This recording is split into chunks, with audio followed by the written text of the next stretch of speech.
Okay, good morning, good afternoon. So I think you are all awake and ready for the sessions this afternoon. We start with a session more coming from the industrial perspective and the uptake of process mining in industry. I think we are very happy to have here Lars Renkemeyer, who is leading the organizational transformation in Celonis. So without further delay, Lars, the floor is yours. Thank you so much. Hopefully you can hear me, everybody. Okay, good. So first message, the session after lunch is always the most difficult one. You know why? Since all the blood goes in the belly, not in the brain, but in the belly. And my challenge will be to bring your blood up from the belly to the brain again and get you excited and inspired a bit. Second message, I want to congratulate you since you are a great generation for two reasons. First of all, when I made my PhD, back in the 90s, so last millennium, 30 years ago, you know, the way I had to work is I had to do like personal body practice to do a PhD. I had to walk to a library, carry lots of books. I had to go, since I made a research where I asked more than 100 companies, and I had to send letters, you know, to ask them about certain things and make an empirical research. So it was data was not there. There was no data there. There was no like oil as data. And you are in a generation now where you have access to millions of event logs, huge data, which you can work with, which I only dreamt of when I was doing my PhD. So that's a great advantage which you have.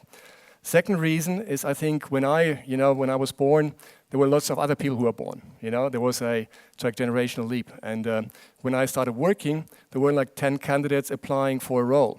Today, I think it's probably different. Probably 10 roles for one candidate. So you are lucky in your generation here to apply for jobs and get going. So with that, let me introduce briefly myself. I'm working with Celonis, for Celonis, as a customer transformation advisor.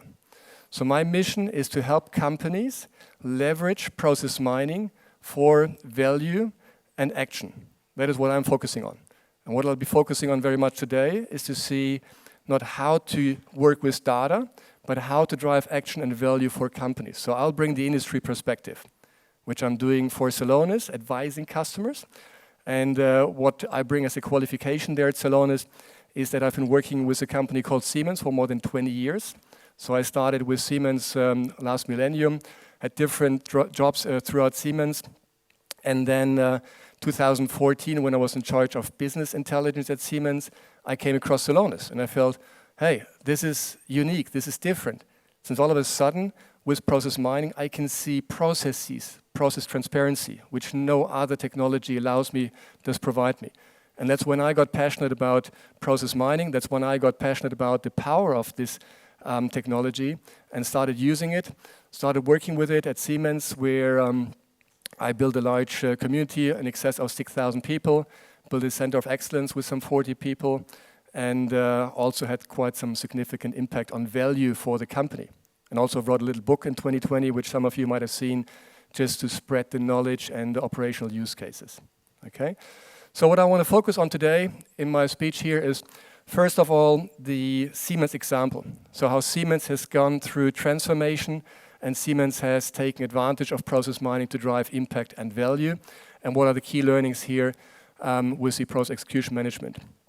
Second point is a kind of provocative statement which I want to talk about, which is in the sense of action without insight is useless. You know, and I'm really saying this on purpose here, since I think you have heard a lot about data and insights. And my belief is insight is great, and we're spending a lot of time on insight, but it's all about the action. You know, from me, from an industry, from a business perspective, it's all about the action. It's about the value. It's not about the data. It's not about the insight, you know.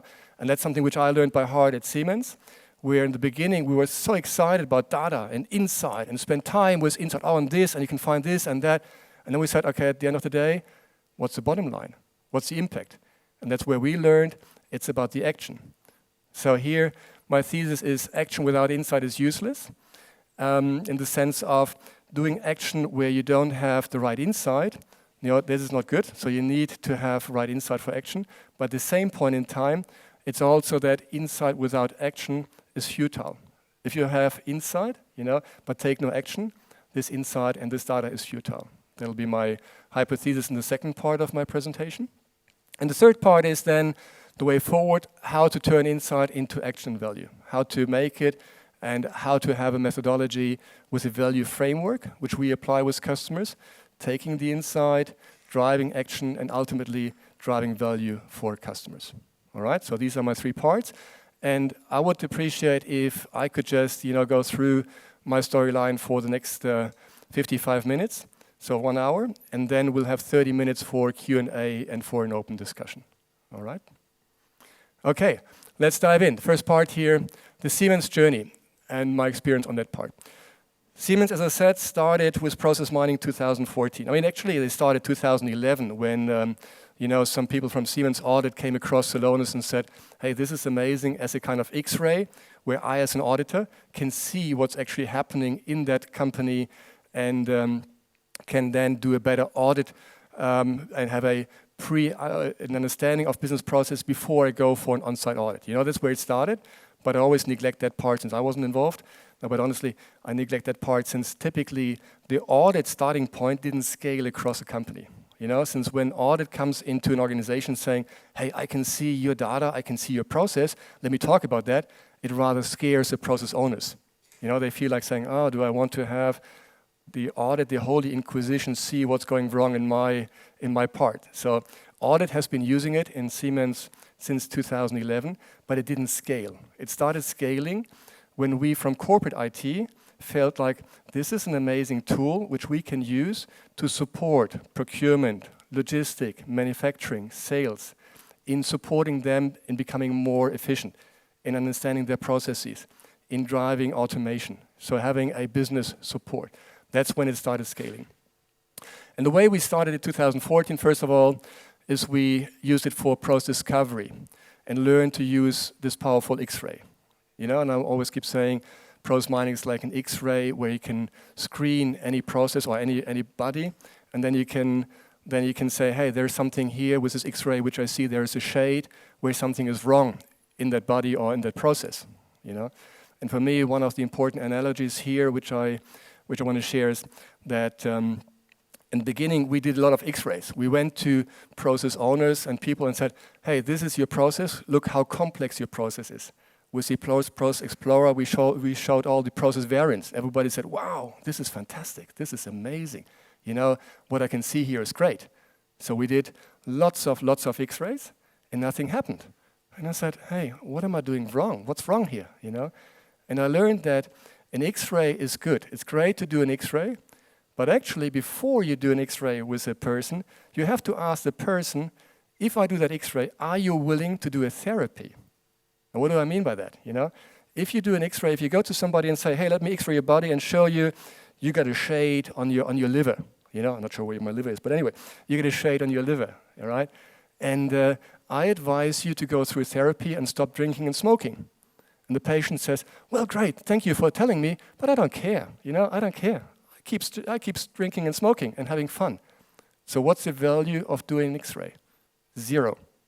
So one of my key learnings at the beginning was very much saying, before I do this X-ray, are you willing to do a therapy? So you are in charge of procurement. If I show you your process complexity, are you willing to do a project which will improve, which will drive value, which will drive action? So and that for me was one of the first key learnings as a prerequisite, saying, with this great technology which you are learning, apply it with people who are willing to leverage it for a benefit and for an action. So otherwise, it's futile. Okay? So we learned that part here, and we spoke, and we learned also to see who in an organization, in industry, are the counterparts whom we want to collaborate with, who are supportive for us, who will put us on a priority and say, that's great insight, and I'll drive a project to automate my process, to achieve on-time delivery, to achieve delivery reliability, whatever business target is behind. And that for us was a key learning in the beginning. Then we started building global transparency. 2016 for Siemens Logistics, we had global transparency across 60 systems on delivery reliability, deliver capability, which was great. The headquarters said, hey, I can see this globally. And transparency is great again, but then It's again how to deploy that in the organization, get people engaged, get people involved in there, you know. So, but that was a great lever. We also went through all these database discussion, you know, and when you will start in your work, working with companies saying, hey, this is the data, I can show you the data. Initially, people will come and say, no, I don't believe this. I have designed my process in business process modeling. I have defined my way, my world as it's supposed to be, you know. So you'll get this kind of pushback and challenge where people will start discussing, saying, this cannot be true, since I defined my process, yeah. And for me, business process modeling is a bit like the 10 Commandments. Somebody has defined the world how it's supposed to be. There are 10 Commandments, everybody's supposed to live like that.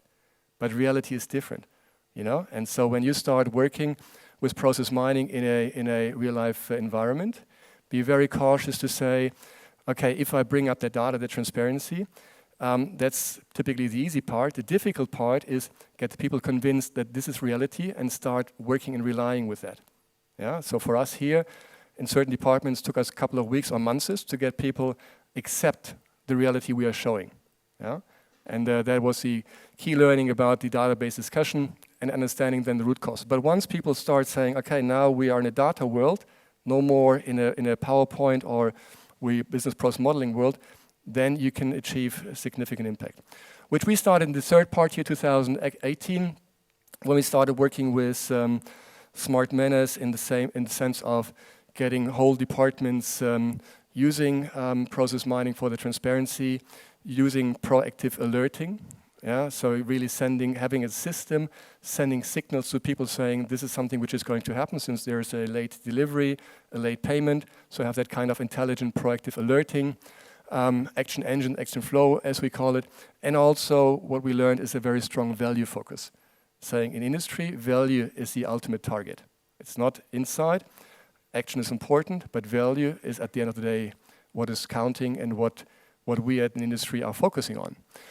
And the journey obviously goes on at Siemens here, now looking into intelligent automation, so have more intelligent systems which can learn what the user is supposed to see and how people can be supported, having machine learning, artificial intelligence, cloud platform. So these are all things which are moving on. Just to go a bit here into single samples, and typically in the industry, the core use cases, where also companies like Celonis probably spend like 50% of the time with companies, is procurement and order management, P2P, order to cash, AP, AR.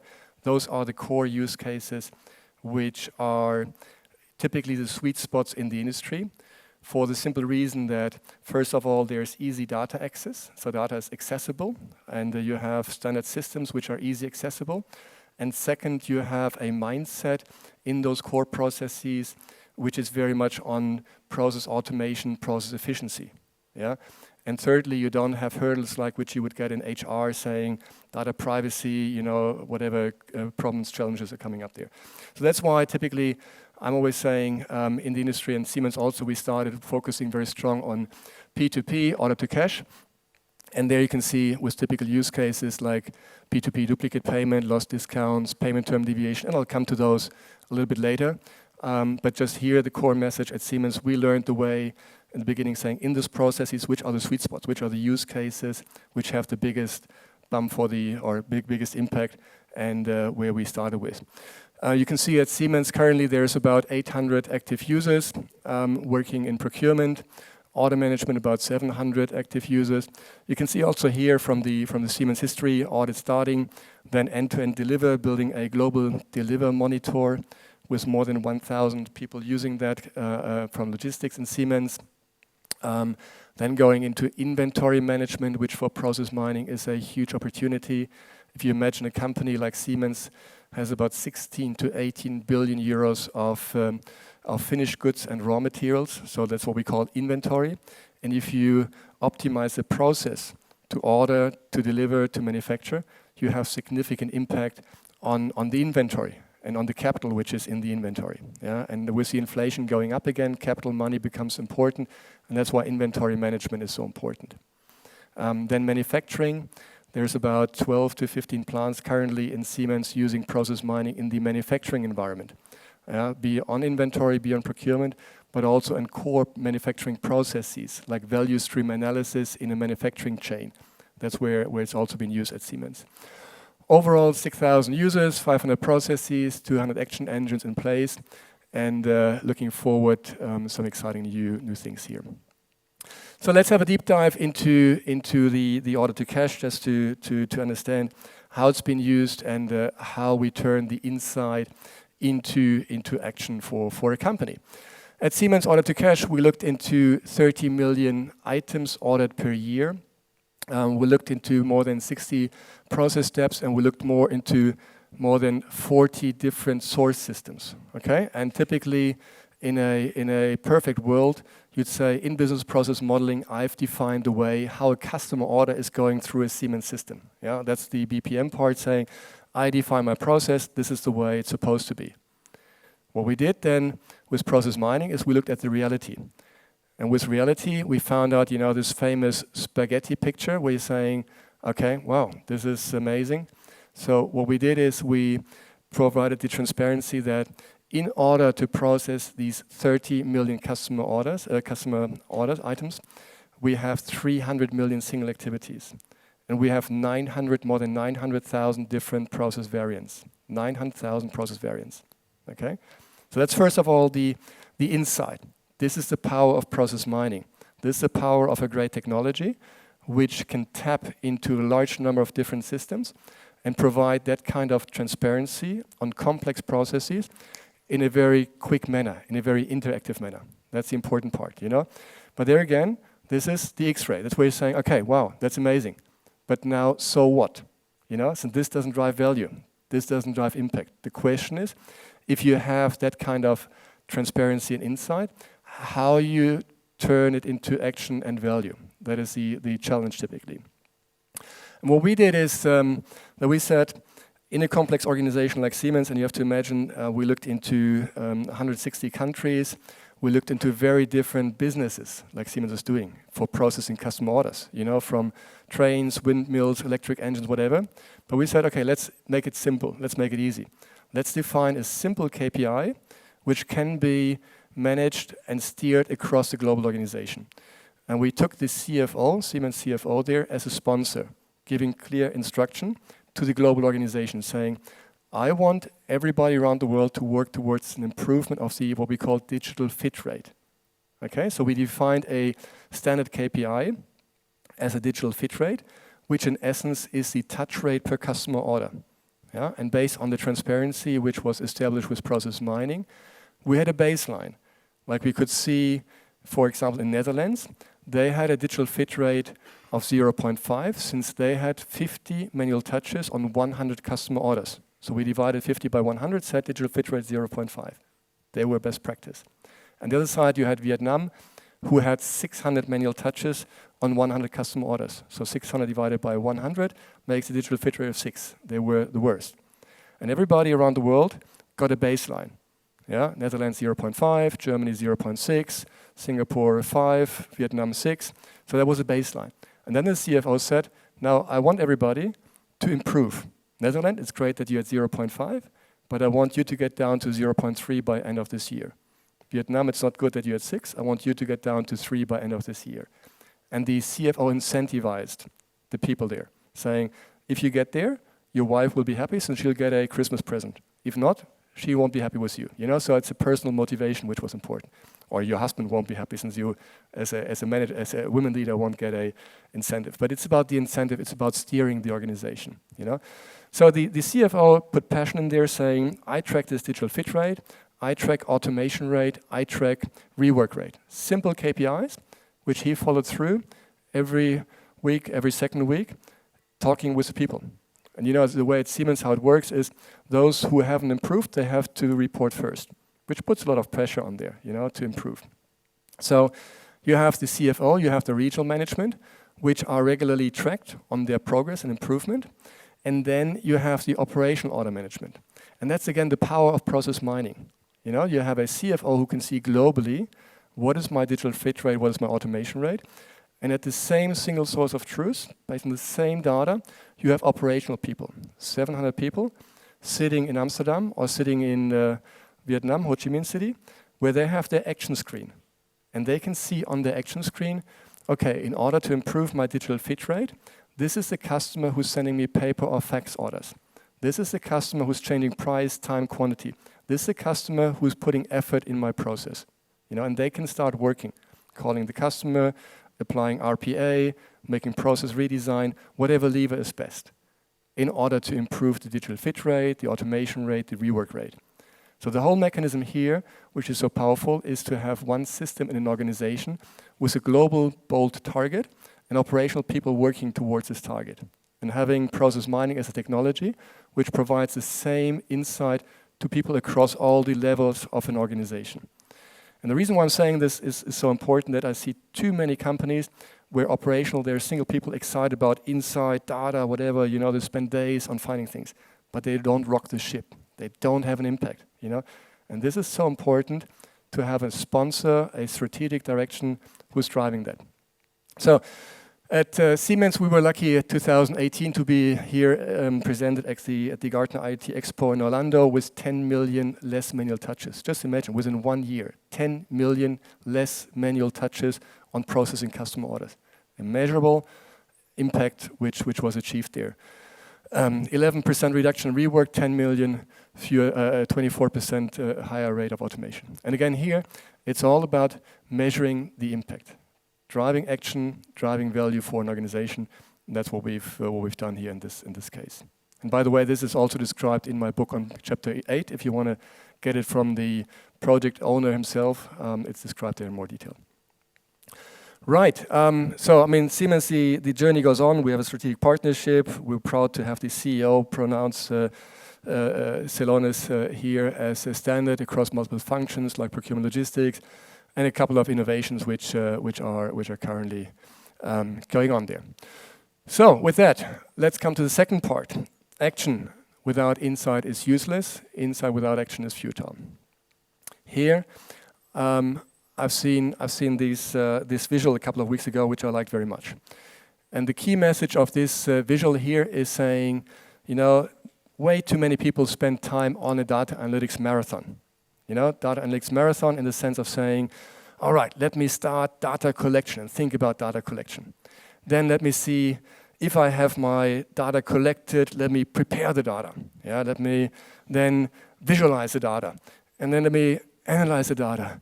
And then let me communicate the data. And then I'm so exhausted that I'm all done, That I'm all done. And I'm saying, well, that's great. But from an industry perspective, it's worthless. It's not driving the impact. Since, if you look at this data marathon here, the business value creation happens at the end. The business interest is at the end. So the value for the business is not data collection, it's not data preparation, it's not data visualization. The impact for the business is the action which takes place to improve, like on-time delivery reliability, inventory reduction, automation, reduce rework. That is what we are interested in. That is what the industry is interested in. And if you talk to an industry, the way I talk to industry is saying, what is your strategic target? What is the impact? What is important? Is it working capital? Is it customer satisfaction? Is it automation? What is it that you have on top of your agenda? And all that is on the far right side of this chart, which you're seeing. Yeah, and I'm doing this on purpose here, to share this with you. So I think you've heard a lot about data extraction, data preparation, so on and so forth, which is a solid foundation, But don't get lost into this data analysis paralysis. We're saying, hey, data is great, and I can see so many things, and more, Think about saying, what is the important part which a company, which an industry is interested in? Yeah, that is a crucial part. So what we are doing here in this respect to, saying we need to have that kind of part a bit more in balance. We have to bring a bit more in balance, into balance. And as Celonis, where we're doing a lot of effort here is in things of like saying, how can we do data collection in an easier manner? Yeah, when I started with Celonis 2014, we spent so much time on getting access to this ERP system, finding the right table, identifying the event logs, extracting event logs, preparation event logs. Exhausting.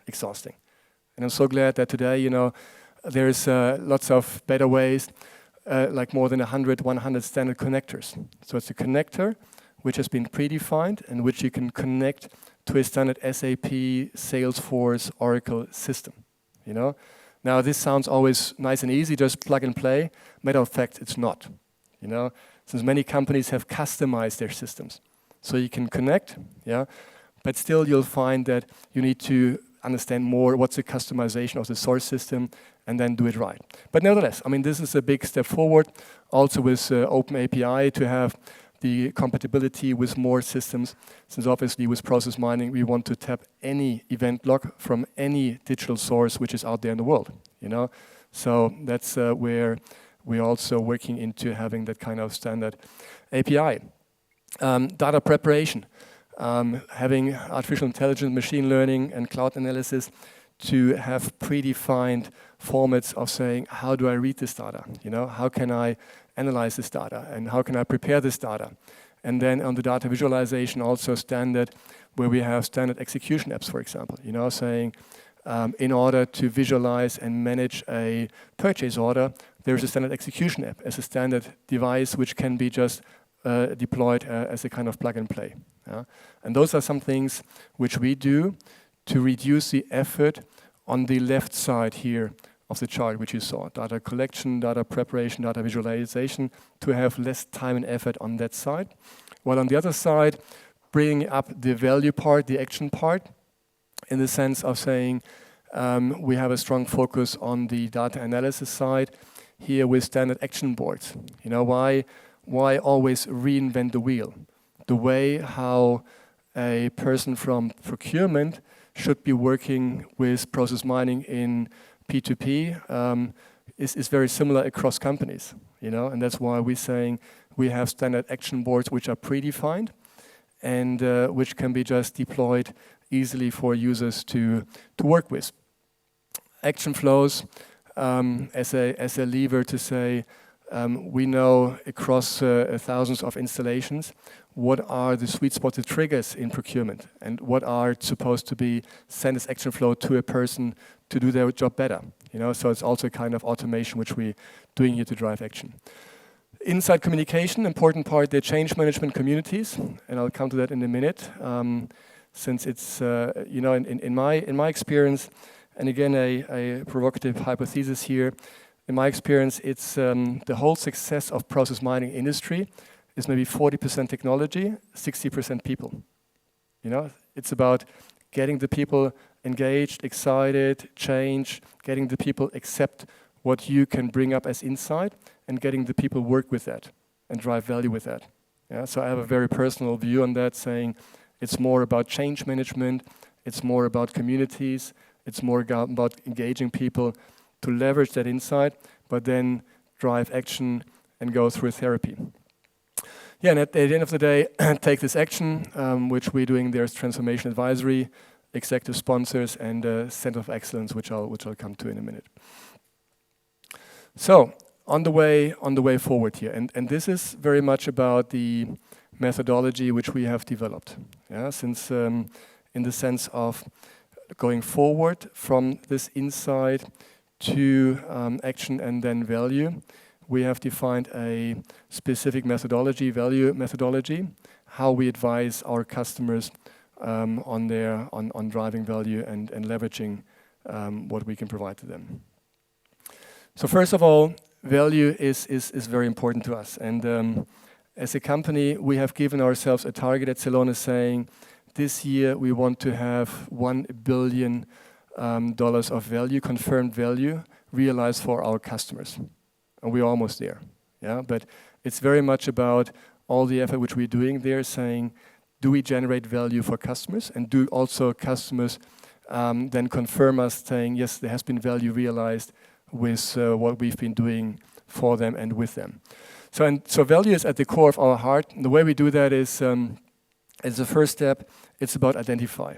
Yeah, so we start with identifying those value potentials and saying, based on our experience, when we go to a company, we say with process mining, we know if you have that number of purchase orders, this number of customer orders, and if we have a certain insight on your process efficiency with process mining, we can do an estimate of how much value you'll be able to generate with that.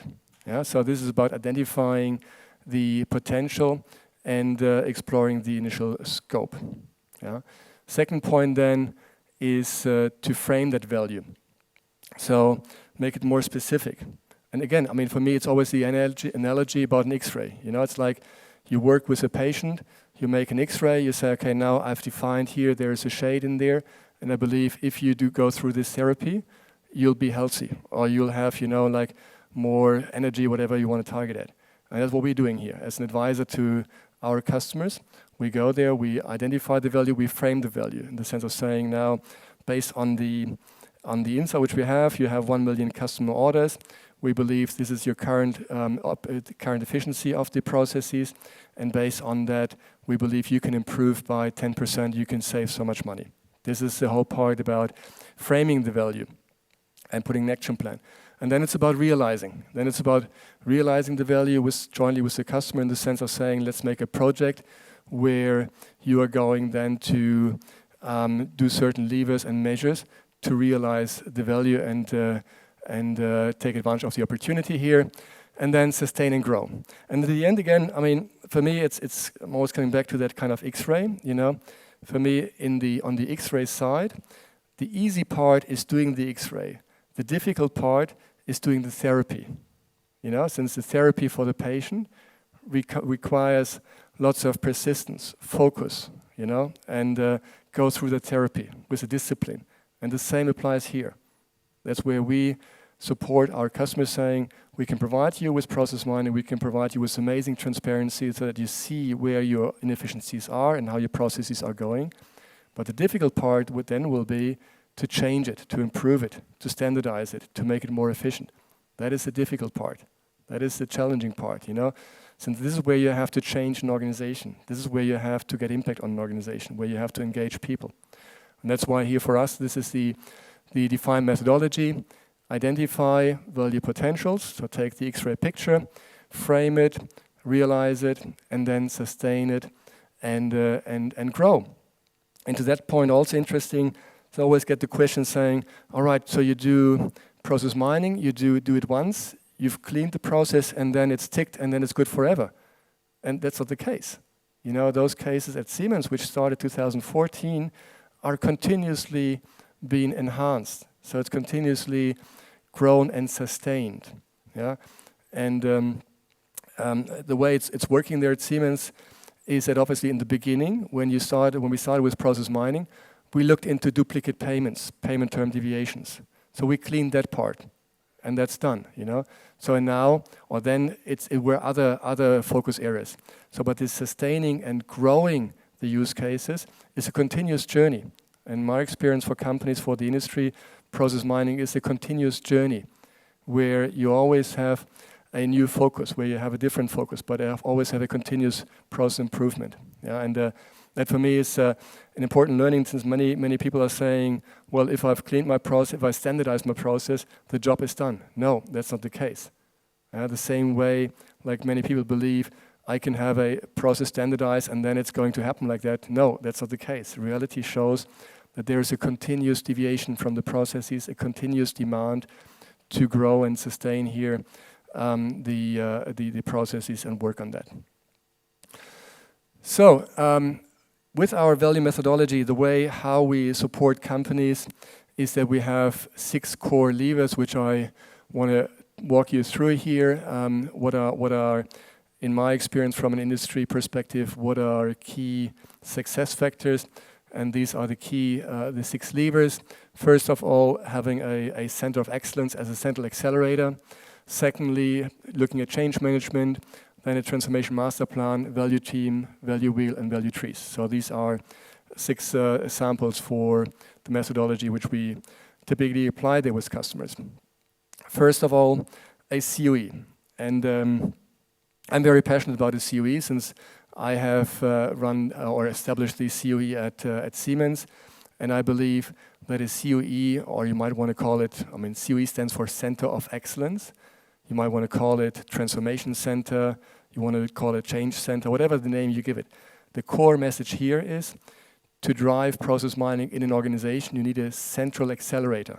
You need one core team which is driving the whole journey, the whole topic. You know, since I've also seen way too many initiatives where there are some people spread around an organization saying, hey, process mining is great and I can do a lot of things, but they don't have a big impact. And in order to have a big impact which scales across an organization, typically this kind of center of excellence is important as what I call it, a central accelerator. And a COE, in my experience, has different roles, responsibilities here to drive success. First of all, as a catalyst. You know, as a catalyst in the sense of saying there's a core team in the company which aligns with the sponsor. You know, and the sponsor is that CFO which I mentioned before with order to cash. So the sponsor is a senior executive who has impact on the organization. And it's important that a center of excellence aligns with the sponsor saying, hey, tell me, what's on top of your agenda? You want to drive transformation, how can we make it measurable? You know, how can we use process mining to give you and your organization something where you can measure? You know, and one of the key learnings from industry is you can't manage what you can't measure.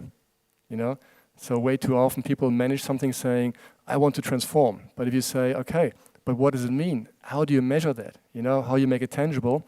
There's not really an answer. And process mining is a fantastic opportunity to make it tangible, to make it measurable.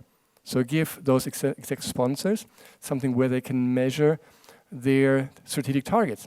You know, like saying the CFO measured the transformation of the way how customer orders are processed with digital fit rate, with automation rate. So here it's important to have a center of excellence which is able to engage with a sponsor, understanding the sponsor, and then also getting the sponsor involved in the journey. Second, a COE as an evangelist. And that part is so crucial to have a strong communication across the organization. You know, since technology is great, but if it's not being communicated, adopted by people, nothing is happening. And one of the best samples which I know here is Nokia, where there is a COE lead called Timo Peters, and he's an evangelist. He's a strong communicator. So what Timo Peters at Nokia did is that in the last 12 months, he had more than 400 sessions in his organization, with single sessions up to 1,000 people, talking about process mining, talking about transformation, talking about, you know, value which he brings to the organization. And this is how he evangelized Nokia. This is how he created a community, got people energized, excited, interested. And this is how he drove impact across the organization. You know, and that's where the COE has to be there, the central accelerator again, about saying, hey, this is what we can do. The sponsor has told us we need to drive digital fit rate, you know, and this is how we do it. Keep communicating, building a community. And then obviously the center of excellence also in charge as an enabler to get those event logs, get the data, get action screens, get people looking into the system, get access, user rights, all those parts. That's also an important part for the center of excellence. But here my key message is that once you get into business, real-life industry, it's great to have data, but think about how you can influence an organization. And ideally, our advice, which we always give, is saying companies establish a center of excellence, where you have a core accelerator, a core engine driving change and transformation across the organization. So the success factors here, in our experience from a COE, first of all, to have a strong team, where typically we advise saying the team there needs obviously to be a COE lead, then to have a data analyst as a person who is capable to analyze this data and make meaningful dashboards for the people, a data engineer, a person who's capable to find the event logs from the source systems and use technology in the right form. And there are certain roles which we have in there, also subject matter experts, somebody who's capable to speak with the internal customer, you know. So when the COE supports procurement, to speak their language. So there are certain roles which are which are important in the Center of Excellence to support. Then having the right organizational setup, where on the organizational setup, its core is to have a strong sponsor aligned. So at Siemens, we had the head of procurement, the CEO of global business services, head of logistics. All those were sponsors who supported us as a COE, or the other way around actually. We as COE supported them, the sponsors, in achieving their targets. And this is the way how it worked. We said, we as a COE, we can provide you with that X-ray. You have to give a direction to your organization in the sense of digital fit rate or whatever target they give. And then we will provide the right action and insight to the people. And then last but not least, the right operating model, how you collaborate. That's also an important part for a COE. And what we did is that when I started at Celonis early last year, I came with a lot of confidence that this is the way it works. In order to get evidence that this is the way how it works, we had a survey earlier this year where we asked, we got feedback from more than 200 of our customers.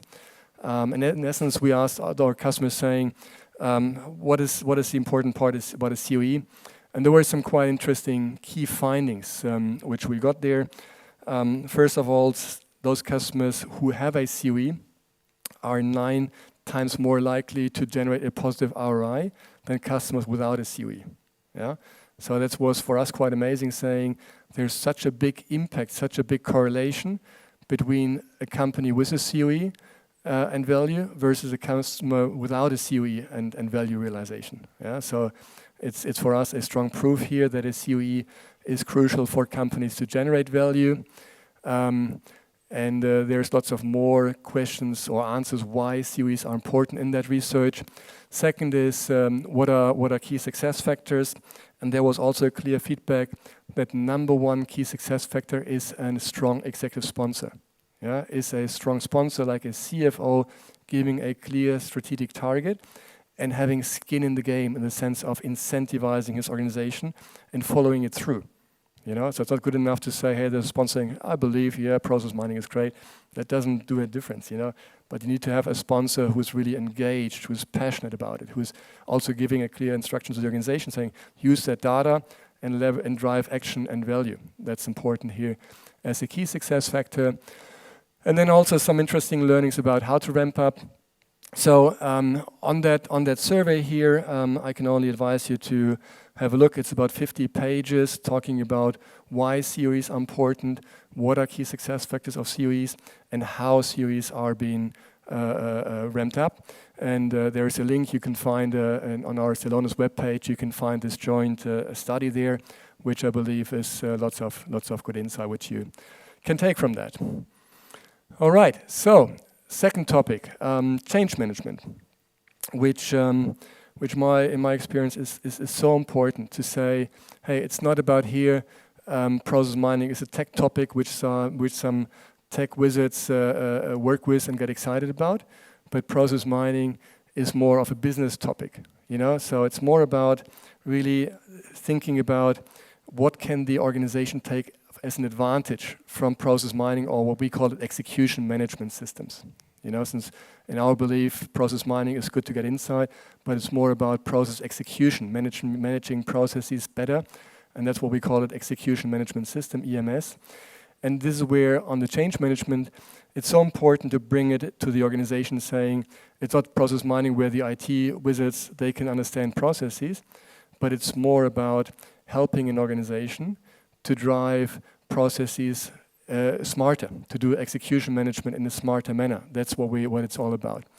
Then change management in the sense of Celonis being used in single pockets, like only in IT, finance, single silos.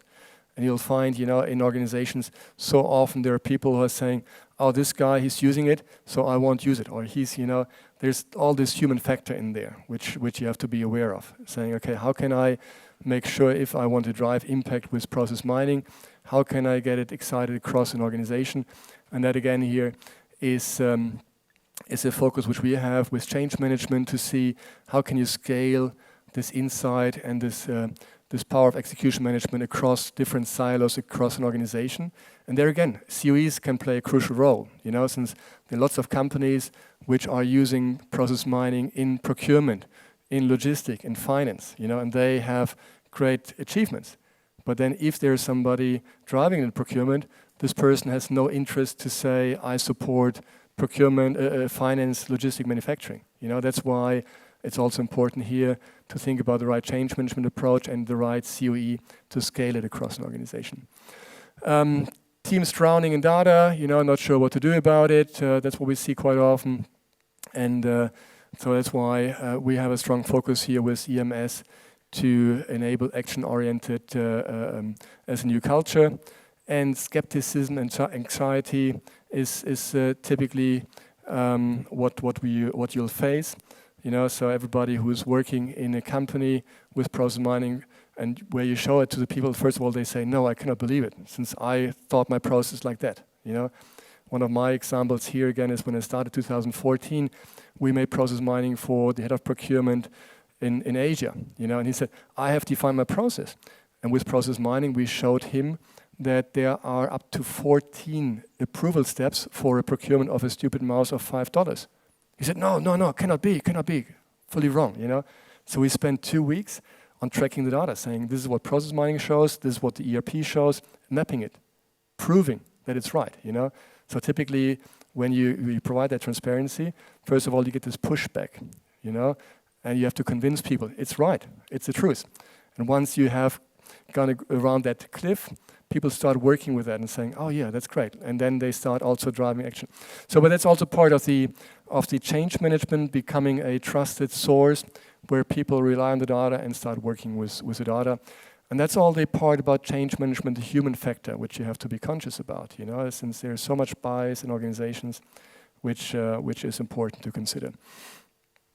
So, value team. At Celonis, we have just recently ramped up a team of currently 700 people, which we call the Customer Value Group.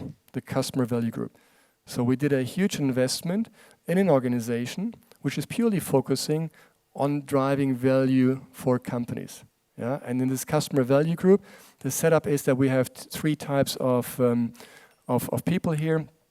First of all, the Customer Value Manager. Yeah? So this is a person who has the responsibility to develop a value plan with the customer and to see with the customer what is the value approach. Yeah, so the Customer Value Manager, I always call it the first violin in the Celonis orchestra. So this is the core counterpart for looking after the customer, developing a value plan, understanding the customer, being the key counterpart for the customer. The second role which we have is the Customer Value Architect. And the Customer Value Architect are people who are trained to identify and frame value.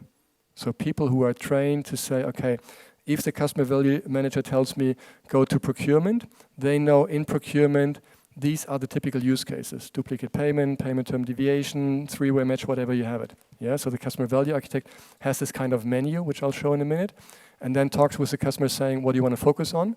And then the Customer Value Architect makes an assessment saying, okay, in that use case, with that number of purchase orders, there is that value potential. Yeah. So that's the role of the Customer Value Architect.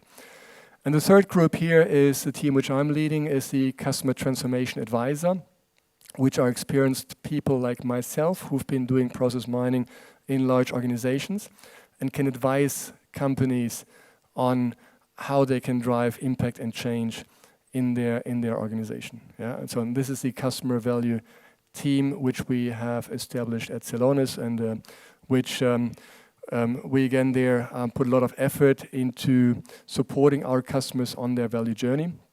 Obviously also working with a large ecosystem of partners, but this is our own team here on focusing on helping customers on driving measurable and sustainable value in their organization.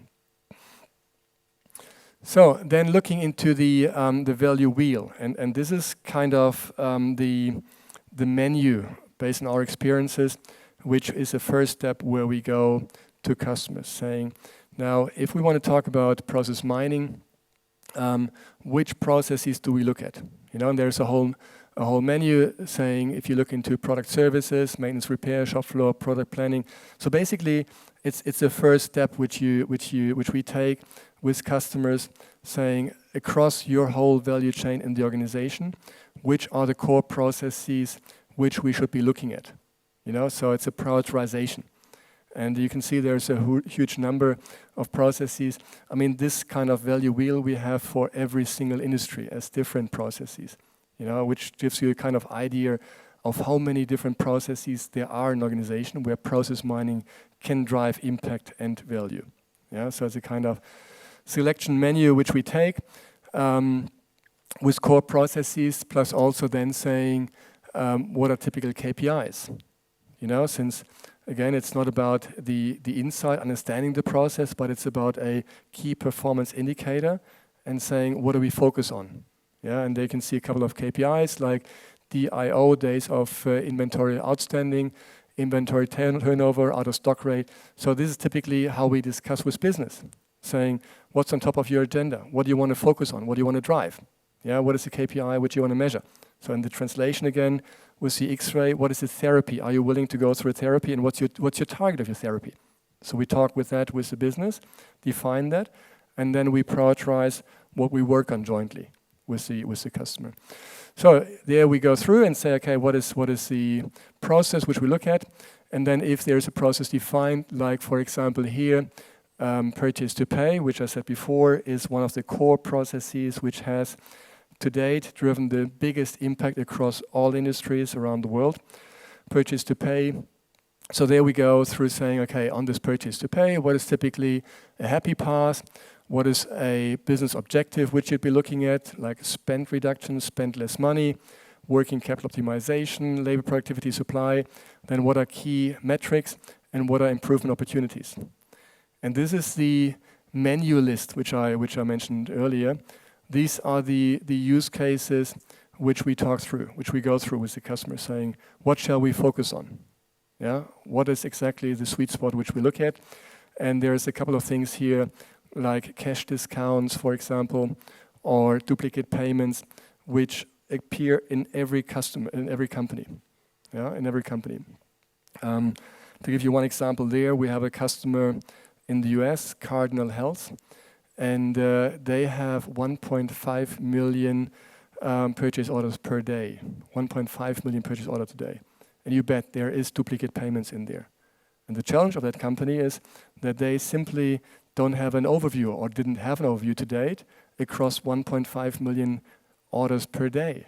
And this is where data technology can make such a difference to show them almost in real time, this is the number of your orders, and this is where you have duplicate payment. This is where you are paying too late and wasting money. This is where you have three-way match issues, This is where process mining is being applied. Looking into the process and showing exactly where something is going wrong. And another example here on the side is that you look into the three-way match. Is there or master data management? Like every company is struggling with the right master data. What is the standard price? What is the percent discount? And again, this is where process mining, by identifying the different process steps, can provide the insight, show to the users those are your problems, your pain points, and get them work on that. Drive action with that. So this is the way how we work typically, going through here saying where in this process would you like to start, where you see the biggest problems. And then if we have identified 1.5 orders per day, we build the right action boards where people then can see, okay, these are duplicate payments which I have done, and let me talk to the supplier to make sure that I get my money back. And that's the easy action, which is derived out of that. So the power here of process mining is provide the right transparency, show the right sweet spots, get people work on that, drive action, ultimately drive value, since you avoid duplicate payment and save a lot of money. Second part on accounts payable here, or there you have duplicate payments. You have also cash discounts, which is an important thing. Where at Siemens, when we started 2014, 2015, we saved millions of euros simply by showing the people, if you do not pay this supplier on that date, you're going to lose the cash discount. And this is, again, across a complex organization where there's just no transparency. Obviously, companies are working with ERP systems and they have all their single systems, but they don't get easy transparency. They don't get the process. They don't get a prediction saying, that's the payment which you're supposed to do tomorrow. If you don't do it, you lose the discount. And this is where with process mining, we understand the process. The order has been placed, the payment is due, that's the date, and then we can alert people to make that kind of payment. And this is a very exciting use case which has saved many companies lots of money by saving their cash discounts. On the order to cash side, we spoke about that, we have the digital fit rate, but you can see also a couple of other samples here, like revenue increase, working capital, labor productivity, and different use cases which are being leveraged, and like returns, discounting. And again, I mean, it's all about understanding in the company with a sponsor what out of this menu is top of the agenda. What does she or he want to focus on, and then apply transparency and leverage the power of the data. All right, with that, let me come to an end here, looking at the last 5 minutes. The way how we approach it, typically in our projects here, is that we're looking into the business value. So business value is our North Star in all the discussions. And the discussion which I'm having with customers or prospects is saying, okay, what is the target you want to achieve? What are you aiming at? And we have currently more than 40 companies which have realized that more than 10 million euros value per year. Yeah, so, and this is a strong value focus which we take at, saying where you want to start. Okay, what's the starting point? So typically, the advice here is saying, let's set up a vision where we want to get to in respect of value, and then let's get started with one process, one system. Yeah, let's get focused into one single use case where we have one country saying we want to have duplicate payment in that system, that country, have a first success story within 3 months, 4 or 5 months to get a first, like showcase and success with process mining, and then scale big. Then go into more departments like procurement, supply chain, order to cash, IT service management, and drive value and grow the whole topic. And again, here a company like Nokia, within 1 year, they've built a COE with 15 people, and they've realized millions of euro in value within less than 1 year. So it can be done very quick, but it's important to have the right sponsor, to have the right focus, to get the right success stories first, and then scale in an organization.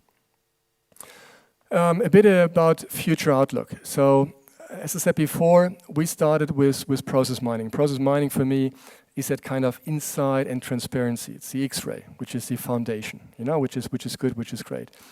Then we looked into process intelligence as next step, and currently as Celonis, we're looking into execution management. And as I mentioned before, the idea here is saying it's good to have process transparency, but the real interest for industry is to say, how do I manage or execute my processes?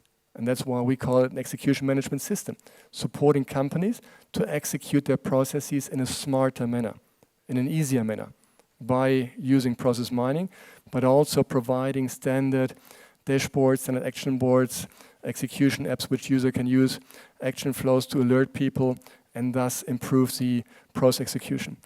Now, the way forward here, which we're looking at, is looking into a business performance platform. And I think there's just so much potential. We're just at the beginning of the journey here. And if you think about a business performance platform, 2 thoughts which excite us here is that, first of all, currently almost all the project we'll be doing is within single companies only, where we're saying that company is optimizing its processes. Think about the potential, the power, if you look at the process which goes across 2 companies or across more companies, where you improve the process of a supplier and a customer. And we have a couple of customers which we're currently talking about, saying, you both companies have your data in the Celonis cloud, obviously each company in its own compartment. How about opening the data to understanding intercompany process efficiency? Wouldn't it be great for you to see with your supplier the product availability and what is the delivery time, and automating the process flow across companies. And there's a couple of companies which are excited about that, and I think this is a huge potential to use process mining intercompany, cross-company. Yeah, that is an exciting potential, which we are currently looking into. Has a lot of challenges, since companies are saying, well, it's my data, and how do you protect, and who's got the right to see that, you know? So all these things you have to overcome. It's again it's not so much about data. Doing it from a technology side, it's the easier part. The more difficult part is about the people, the trust. You know, getting people saying, yes, I want to collaborate here, see the benefit, and I want to do it. And I hope that within the next couple of months we'll have the first pilots in that field. Second topic here, which excites me, is business performance platform, is that you might have heard about benchmarking, which was very popular some years ago. And benchmarking, which is still today done by many companies by interviewing, saying, hey, how performant is your procurement process? How are you doing this? So there's companies walking around, making interviews, and then trying to have a benchmark, which I think is Stone Age. You know, it's like a billion years ago. Today, in the Celonis cloud, we have all the event logs. We have all the information about seeing the actual business process performance of a single company in processing a purchase order, in processing a customer order. And I see a huge potential in benchmarking, allowing companies to compare with peers, you know, where you can say, and I'm always getting asked saying, how do you judge my performance in automation, in rework, in process efficiency, throughput time, you know? And what we are working on, what I think is a huge potential, is saying, provide that kind of benchmarking, where a company, as a bank or an oil and gas company, can benchmark against another company, saying your performance of automation or throughput time compared to your peers in the industry is like that. Yeah, so that is a huge potential in using the cloud data which is available. Again, you have to get the interest and the confirmation of all the parties to work with that, but I think it's a big potential. And the third part which we're excited about is sustainability. Get a impact on sustainability. And you know, everybody's talking about sustainability, and there's lots of movement in getting transparency of sustainability. And today, what most companies are doing is reporting sustainability, saying, you know, I have had so much carbon emission, I have had so much waste, which is good. I mean, there's, you know, people start thinking about it. But I think process mining can be a much more powerful approach here, in the sense of not only providing transparency, but also influencing the way how much carbon emission is produced. You know, just think about that with process mining. You can show the operational people information saying, if you buy that screw for 10 cents or that part for 10 cents in Asia, it might be a bit cheaper than buying it in your neighborhood where it's more expensive, you know. But if you provide the person who is doing a purchase order the information on the spot saying it's not only about price, it's also about carbon emission, which is important, the person might take a different decision, and you can influence the way how much carbon emission is being generated and produced. You know, so we have the first use cases here where we report how much carbon emission has been generated and how much has been avoided by having different routes, different logistic passes. And we also want to help people there taking a conscious decision, like procurement decisions, to decide, okay, how can I avoid carbon emission, how can I avoid waste? So I think having an intelligent business platform where people are proactively informed about the impact they have on sustainability, carbon emission, will or can make a big difference. And again, here, it's about the process mining, showing the full transparency about single processes, single activities, the impact they have, and then steering people to make a more cautious decision on a daily basis. So with that, well, this is just one overview. I don't want to go through that in detail. This is just an overview of the operational use case, which you will find in my book. So there's lots of samples of companies, which you'll find like Siemens, Uber, BMW, where they've used process mining in order to cash, purchase to pay, manufacturing. So for every single process, something different, interesting, and I invite everybody who wants to get more depth and insight on that, have a look at my book. And with that, thank you very much.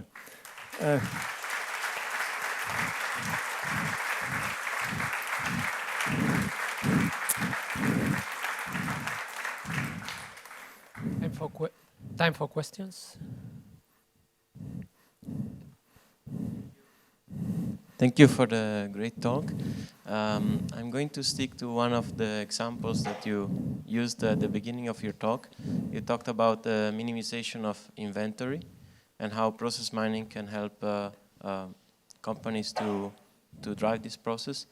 And I was wondering, what about in certain times, such as now, where some companies are completely changing the strategy, maybe for the certain global situations, and they change towards maybe even maximizing the inventory, right?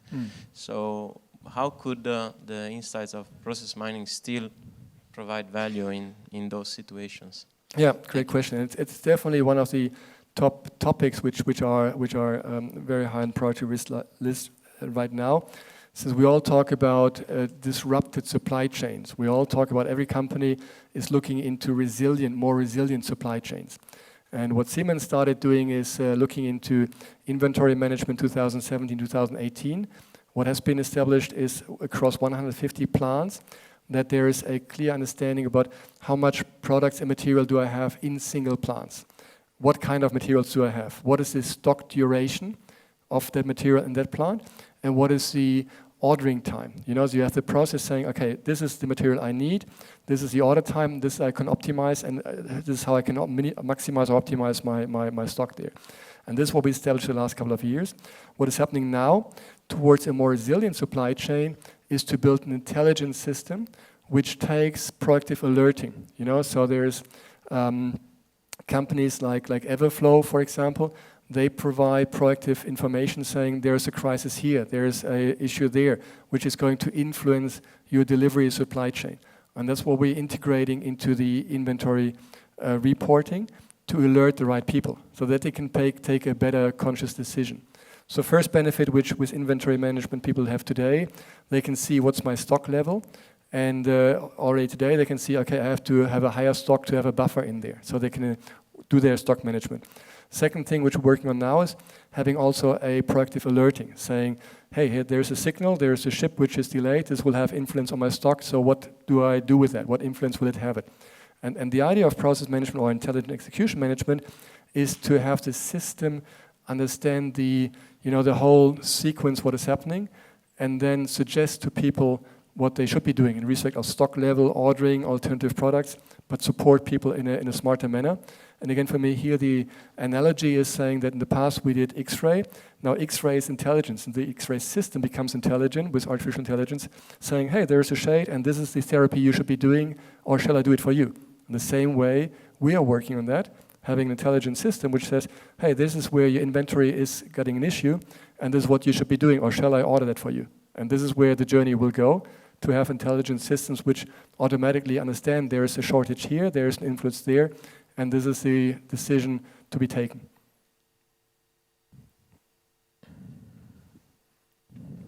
Hi, thank you for your lecture. I'm working with Celonis on a daily basis, and the question that would be asked often is about the difference between BI and process mining. What you've showed here, the most of those KPIs would be already there in the company, or many of them, and in BI systems, in reporting, on different stages. And there is this internal competition between the BI and what process mining is doing, and especially looking at your slides and at your KPIs. It's really hard to tell how do you sell it to people that's more important, or how do you the worst case scenario is that you deliver two different numbers. Right. No. That's what you need to clearly differentiate. And at Siemens, when I started, I was in charge of BI, and the same question we had also, saying, what's the right to exist for process mining versus the established BI. And Siemens uses Tableau, ClickView, SAP Analytics Cloud, whatever you have it there, you know. And for us, it was a clear strategy saying we use, for example, Tableau to visualize colorful reports. We use ClickView to have financial reporting KPIs. But we use process mining if it's about process efficiency, understanding process sequences, identifying process weaknesses. Okay, so saying there's a process where I have a late payment, and this is great. BI can report saying you have that kind of late payments, you know. But understanding what is the root cause, why is this late payment happening? What in this process step, what has gone wrong? Or the order to cash sample which I gave, you know, saying where are the manual touches? You know, with BI, you might say, I have that kind of rework, but where is the rework coming from? And where is my manual touches in my business process? Where do I have that? It's very difficult to find with traditional BI tools. So to have a process transparency and then also to measure process efficiency, this is where process mining is unique. Well, and there my advice is don't spend too much time on comparing numbers. You know, since this for me, to be honest, I would avoid, since it's what is benefit, you know, and you don't want to measure with different tools the same thing. What's the benefit? You know, this is, for me, it's an academic question saying, hey, I need to have in Tableau the right figure than in Celonis. This doesn't bring value to the company. You know, my advice is saying, and we had always a clear strategy saying logistics wants to understand the logistic process. So we use only Celonis and measure deliver reliability, deliver capability with Celonis. There's no point to use another tool, just to have another number and then talk about number comparability. You know what I mean? So, and the number, the KPI is not the action, it's not the value. The value is saying I have a tool which provides transparency, and based on that I have people who can identify and improve the process. Okay?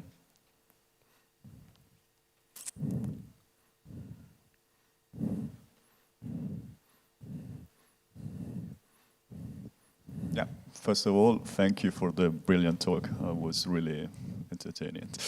But I'd like to ask, you were like kind of somehow exposing about like adoption barriers. Like you were saying that somehow like, let's say companies have an idea of their process and then like they are debanked, you know, like because then they see like what the real process are and are kind of impressed, so they have these kind of biases. And on the other side, like in the literature, like I found that somehow like when you increase accountability, when you increase transparency, like there are some drawbacks because like, you know, okay, somebody's going to held accountable, so like maybe an enterprise or an organization is going to be scared to adopt like process mining tools. So I'd like to know like if you could elaborate a bit further on the, let's say, behavioral strategy that you can adopt to mitigate, like to reduce the pushbacks and increase indeed the acceptance of process mining tools. Thank you. Yeah, you know, when I started with process mining in 2014, I had to learn to read my organization, you know, and I started and I thought, hey, all these people in Siemens who are working with business process modeling must be excited partners to work with. And I tell you, there are thousands, you know, there are more than 1,000 people working with Ares from Software AG doing business process modeling. And I spent 2 years of time trying to collaborate with these people, saying, hey, you've modeled your process, and wouldn't it be interesting to see the reality? You know, compare what you think it's like with reality. And we built lots of conformance transparency, where we show to people from procurement, logistic, this is what you believe your process is, this is how your process actually is, and then we matched that. And we provided them with transparency saying you can do a white list, black list, or say this deviation is acceptable, this is not acceptable, you know. And it didn't really generate impact, you know. And I was disappointed, since I learned that many of those people in business process modeling, they're happy with modeling, but they don't want to drive impact. So I learned, after a couple of years, I have first of all to find my counterparts who get the message and who want to drive impact. And this is all about building your own community, identifying people who understand the power of data and are passionate to drive action and value, you know. And my advice here is how to start it is, first of all, screen the potential internal customers, and then get some first people to have some success stories. You know, so it's so important to have the first samples. You know, so I started from IT, and for me it was important to say, okay, I got somebody from logistic with the first function, get people in there. They saw the value, and then I made those people get on stage, talk to procurement. You know, since procurement wouldn't listen to me, hey, this is a stupid IT guy. So I made the person from logistic talk to his counterpart from procurement. And the procurement said, oh, if this guy from logistic is getting transparency on delivery performance, this could be also interesting to me. So they became interested, you know. So it's again about how to build your community, you know, how to stimulate the organization. And it's really been like building champions in logistic, procurement, sales, finance, and they would then evangelize their counterparts. So that's why I call it evangelization, building it step by step and broadcasting and building a stronger community. So at the end, it's really about finding people who get the idea, identifying first movers who are happy to have a first project, first proof of value, and then to showcase that. And then you'll find more and more people in the organization who are opening up.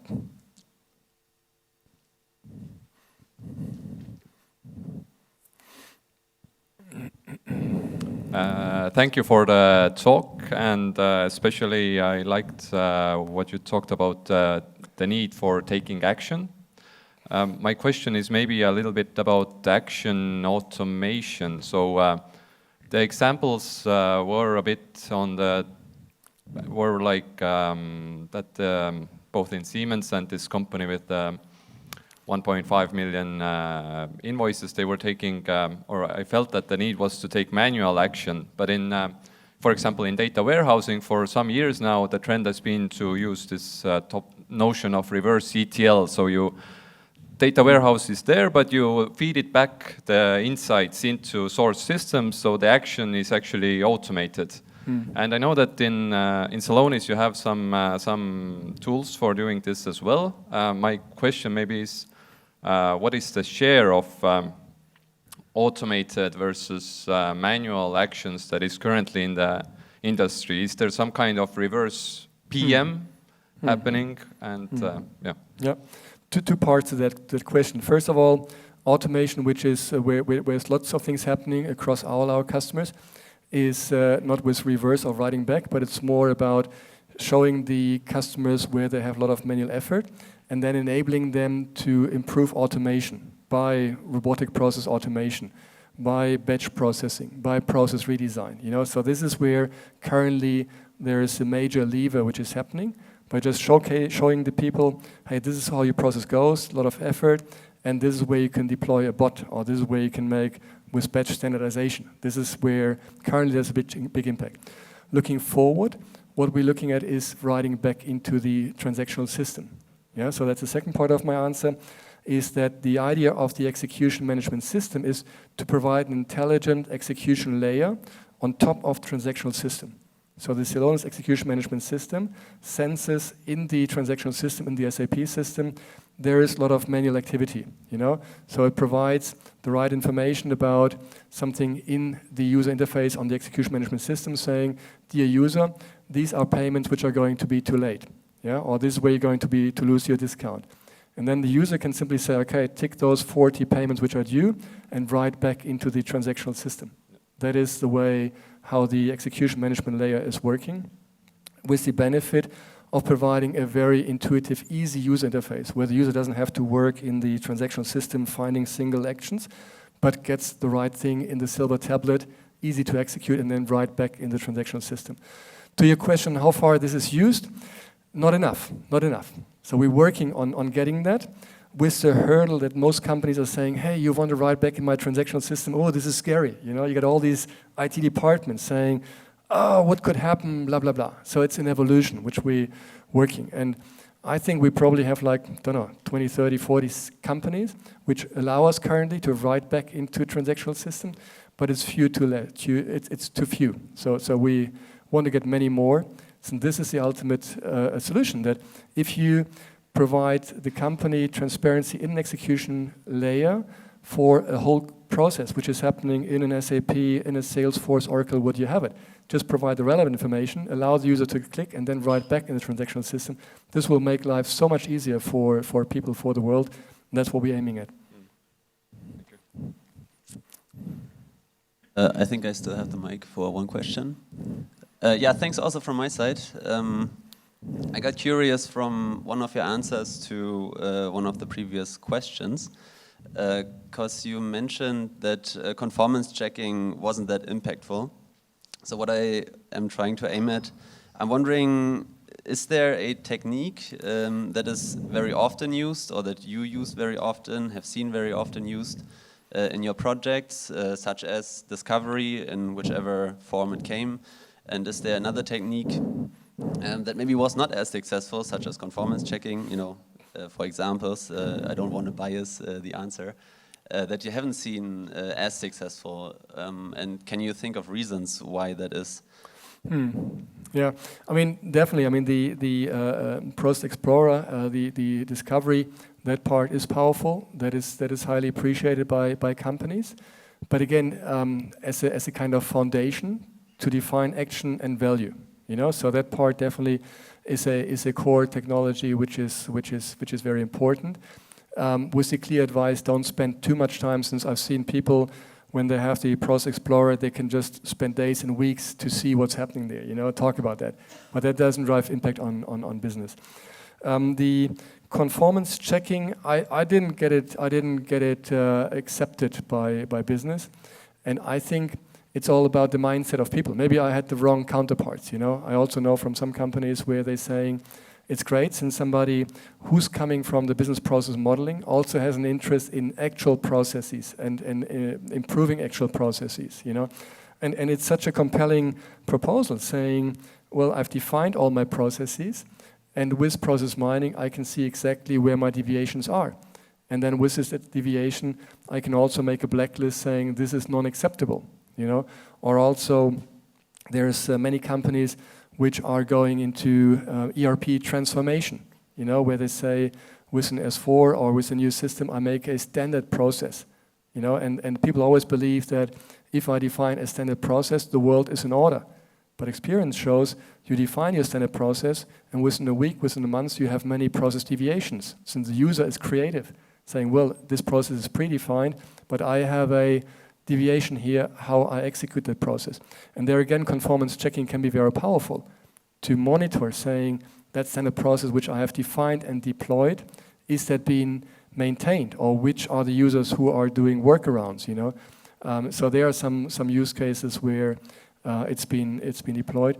But overall, I was hoping to get more impact from conformance checking than it was. One third point which comes to my mind here is the data quality, which is a topic which is very often being discussed, and where a lot of effort is going into data cleansing and data quality. And I was surprised that some of the use cases which we had here, like the order to cash, we didn't put a high priority on data quality. And you can imagine if we look at 160 countries, 40 systems, there's poor data quality. And we didn't spend too much time on data quality. We said we take what we have, and based on that, we focus on action. And with a mindset of saying, if the data is 98, 90% right, it's good enough. Good is good enough.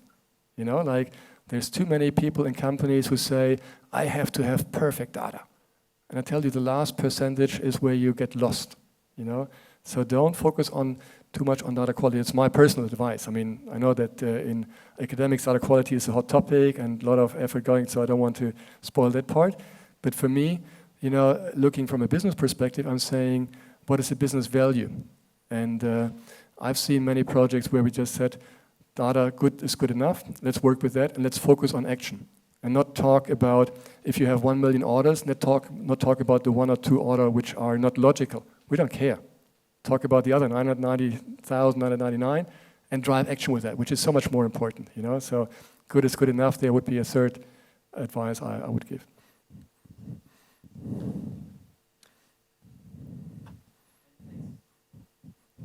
Hello. Okay, it's working. I'm sorry. Many thanks for your industrial insights you have given with your presentation today, and also with the use cases you have shared in your book. you have emphasized the role of the COE. COE, yeah. Yeah. Let me figure like the way out. So it's the COE. And I have, I'm grasping the idea on how to building up or empowering someone to get to this position.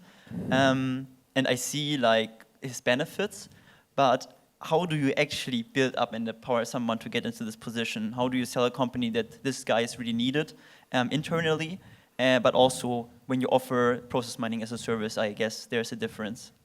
Right. Yeah. The way how we try to bring it across is with this survey, for example, which we did with the Fraunhofer Institute, just as a kind of proof, you know, saying this is what our customers tell us. COEs are important. COEs are a value driver. First. Second, and obviously, I mean, COE does not apply to every customer. You know, if we look at the Celonis customer, where we have more than 1,000 customers, the small companies don't really have a COE. You know, if you look at larger companies, where we say they invest 500,000 to 1 million, 75% of them have a COE. If you look into the customers which invest more than $1 million per year, every customer has a COE. So there's a clear correlation. The larger the customer, so the more significance they have with process mining, the more probable that they have a COE. And every large customer has a COE in place. And the way how we have that discussion is saying with the decision maker, it's great that you invest into the technology, you know, but technology does not do the trick on its own. It's not plug and play. You have to bring technology into your organization, you know, with these 3 parts which I mentioned. Getting the sponsor, you know, as a catalyst, getting the sponsor engaged, building a community, getting technology deployed. And I mean, there's companies like ExxonMobil. They did it for 3 years as part of the transformational program. So they had a program where they said, in this program where we drive transformation, process mining Celonis is one core part. And then they transferred it into a COE as a permanent operation. You know, and we just say you don't have to call it a COE. You can call it whatever. You can, but just make sure you have one central accelerator where there are passionate people to drive change, you know, and drive impact. That's the advice which we typically give. Many thanks. And when you're offering this as a service, then you're just directly searching for someone like that, like to be the COE, and to just cooperate with him and basically let him steer like your project and your insights. Yeah, I mean, 2 things. I mean, first of all, we always advise companies build that COE, and we also try to support saying this is the profile for a COE leader, and sometimes also we know people, so obviously we're always interested in people who are capable and whom we can advise saying this is a potential COE leader which you could establish there. But typically what we do is we try to help the companies to hire and fit the right COE leader, and also the other roles like subject matter expert, data analyst, data engineer. You know, so and typically at Siemens I have the same. Most other companies are very similar. At Siemens, when I started 2014, I had 4 or 5 people from Celonis helping me to get going and have my team work shadow what they are doing. And this is what we're seeing very often, where we do just coaching. You know, do we coach for a COE lead? Do coaching for the other, or also provide data analysts, data engineers, till the organization ramps up their own team. The other topic for us, COE as a service, that's a different topic. You know, COE as a service is something where we are thinking right now as us, as Celonis, operating the COE within the customer's organization. You know, and where we're also focusing on, as I told you, values our North Star.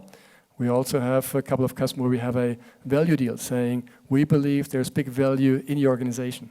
We even had an advertising half a year ago saying, we promise that every customer with more than $2 billion of value will have, I don't know, what did we say, 1 million or 10 million of value which we find. You know, so we made an ad on that. And if we don't find that, we donate 500,000 euros or something. And we didn't donate much. But it's always this value promise, you know. And where we are going to customers saying, well, with your process, these 1.5 million orders per day, there's so much inefficiency, and we'll find value. And we are prepared to invest in a COE, which we operate, and then we have a fair share of the value which we realize. You know, so it's a joint value approach. Many thanks. So a very last one, very fast, please. Who was the first? You are the last. Yeah. All right. So my chance. I was just wondering, also related to your last answer, the use case that you showed and also in your book, they're usually like based on really big organizations and big companies. Do you think process mining is applied differently in smaller companies, or do you see a difference there? Or? I think the power of data is the bigger the complexity, the more impact you have. That's why, you know, we also at Celonis, we have all these blue chip companies which are so complex, so huge. That's the biggest impact which you have, you know. And if you look into smaller companies, there's a certain point where you say, okay, if I have only 1,000 purchase orders per day, per year, you know, is it worth to go through the effort of process mining? I mean, we have, as you know, we have Snap solutions which are like self-deployable, plug-and-play kind of things, you know. But as a company, we really try to focus on the big companies, big potential, big levers. This is where we have a strong focus on. So very good, very good. So thanks, Lars. It was an enlightening presentation, and we are now heading to the coffee break. Let's applause Lars.